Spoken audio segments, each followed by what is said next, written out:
À vrai dire, le peuple noir est en train de perdre sa valeur. Autrefois, lorsqu'on parlait du peuple noir, c'était un peuple dont la majorité était des guerriers ou bien des guerrières. Quand on se réfère à Thomas Sankara, à Patrice Lumumba, à Sékou Touré, à notre ancêtre Kunta Kinte, qui a été capturé depuis l'Afrique et être envoyé aux États-Unis dans des plantations de canne à sucre pour qu'il sert tout simplement d'esclaves et de machines à travailler dans ces grandes plantations.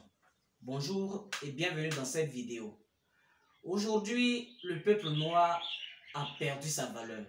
Nous avons deux types de noirs. Il y a des noirs qui sont toujours des guerriers et qui revendiquent toujours ce que leurs arrière-grands-parents ont revendiqué. Et il y a ces noirs aussi qui vont toujours passer tout leur temps sur Facebook, sur les réseaux sociaux, sur TikTok, à danser, à montrer leur nudité lorsqu'on veut parler de nos sœurs, des jeunes filles tout simplement.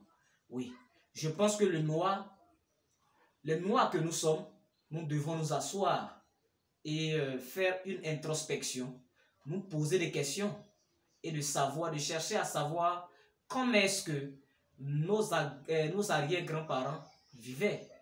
Quels sont les combats qu'ils ont menés, même si après ces combats, rien n'a été obtenu de façon concrète, mais il faudrait qu'on puisse retourner sur cette base-là, pour qu'on puisse vraiment se poser des questions.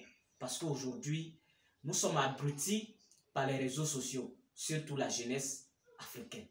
Alors que nous savons tous que pour tout développement se repose sur sa jeunesse. Si aujourd'hui la Chine est ce qu'elle est aujourd'hui, si les États-Unis sont ce qu'elles sont aujourd'hui, c'est parce qu'à un moment donné de leur vie, ils ont compris qu'il faut beaucoup plus miser sur leur jeunesse. Et ils ont eu aussi une jeunesse consciente, une jeunesse déterminée, une jeunesse qui veut vraiment laisser ses traces après son passage sur la terre. Et je pense que c'est ce qui a mené ces continents, c'est ce qui a mené ces pays à ce niveau auquel ils sont aujourd'hui. Mais pourquoi nous, Africains, nous ne sommes pas prêts? Nous allons perdre tout notre temps sur les réseaux sociaux. Aujourd'hui, quand tu vas sur TikTok, là même, c'est terrible. C'est vraiment terrible. Lorsque les jeunes des autres pays, des autres continents, sont en train de lire, sont en train de se former, sont en train de faire des recherches pour partir sur la Lune, pour aller sur le Soleil, la jeunesse africaine est en train de danser sur TikTok à moitié nue. Maintenant, la question que moi je voudrais poser, notre arrière-grand-parent, en la personne de Kunta Kinte, quel est l'honneur que nous allons lui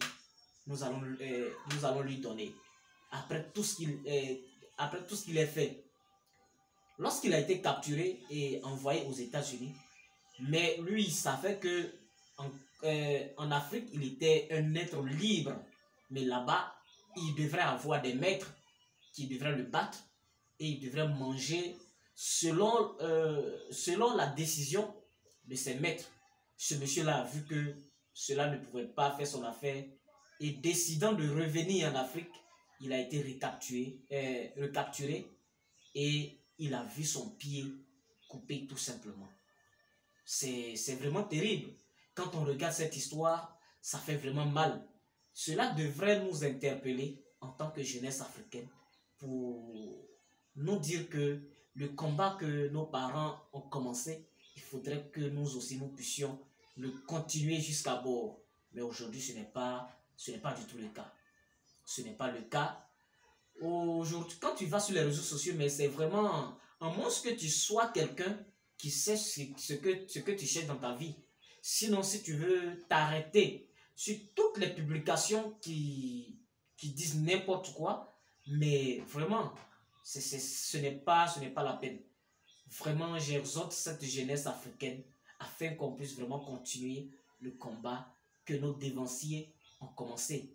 Et lorsque je parle de deux types de noirs, les noirs qui sont des guerriers, c'est vrai aujourd'hui, la jeunesse africaine, une partie de cette jeunesse va sur TikTok pour aller danser, pour aller montrer sa nudité. Mais ce n'est pas tout le monde. Il y a aussi une partie de cette jeunesse-là qui est consciente et qui travaille les jours et les nuits pour pouvoir mener notre Afrique, notre continent, très loin. Et là, je veux parler de M. Aliko Dangote. Il n'est pas le seul. Il y a d'autres Africains aussi qui œuvrent pour la promotion de l'Afrique, qui œuvrent pour le développement de l'Afrique. Il y a aussi dans tous les pays des personnes, des Noirs de cette envergure-là qui luttent toujours pour l'épanouissement du peuple noir. Je vous dis merci. Je vous dis merci tout simplement à tous ces guerriers, à M. Zach Mouekassa, ce monsieur-là vraiment qui nous exhorte, qui nous donne toujours des conseils, qui donne toujours des conseils à la jeunesse africaine afin qu'elle puisse vraiment revenir à la raison pour pouvoir prendre vraiment le destin de notre continent en main. Personne d'autre. On va beau accuser la France, on va beau accuser les États-Unis, on va beau accuser l'Asie, mais personne ne viendra construire l'Afrique à notre place.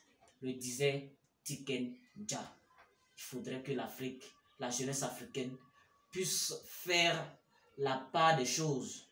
Oui, lorsqu'il est temps de s'amuser, parce qu'on a trop travaillé, on peut s'amuser pendant quelques temps. Mais passer tout son temps à s'amuser et l'amusement devient le travail qu'on a à faire, je pense qu'on va payer le prix demain. Voilà, parce que aucune construction d'un pays ne s'est faite au hasard. C'est une génération qui s'est levée et qui s'est battue pour changer l'histoire de ce pays, pour changer l'histoire de ce continent. À quand? Quand est-ce que l'Afrique africaine, quand est-ce que la jeunesse africaine va se lever pour changer l'histoire de l'Afrique?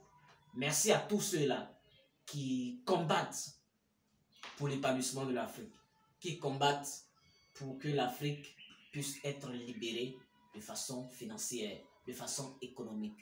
Merci à vous. Et si tu as aimé la vidéo, je te demande tout simplement de t'abonner, de cliquer sur la cloche de notification, de partager, parce qu'il y a des personnes aussi qui ont besoin de regarder cette vidéo afin que nous puissions prendre le relais de nos vaillants combattants qui sont parfois tombés sur le champ de bataille. Et je pense que ce combat n'est pas encore terminé. Mais on pourra le gagner lorsqu'on va arrêter de danser sur TikTok. On va le gagner lorsqu'on va se présenter. On va publier nos photos à moitié nues sur Facebook et sur TikTok. Sur Instagram, jeunesse africaine. Voilà le devoir, voilà le travail qui nous attend. Nous avons le devoir de continuer le combat de nos ancêtres. Est-ce que nos ancêtres, ils ont été tués, ils ont été enchaînés pendant des jours dans des bateaux pour être envoyés aux États-Unis? Pour rien? Je ne le pense pas. À très bientôt.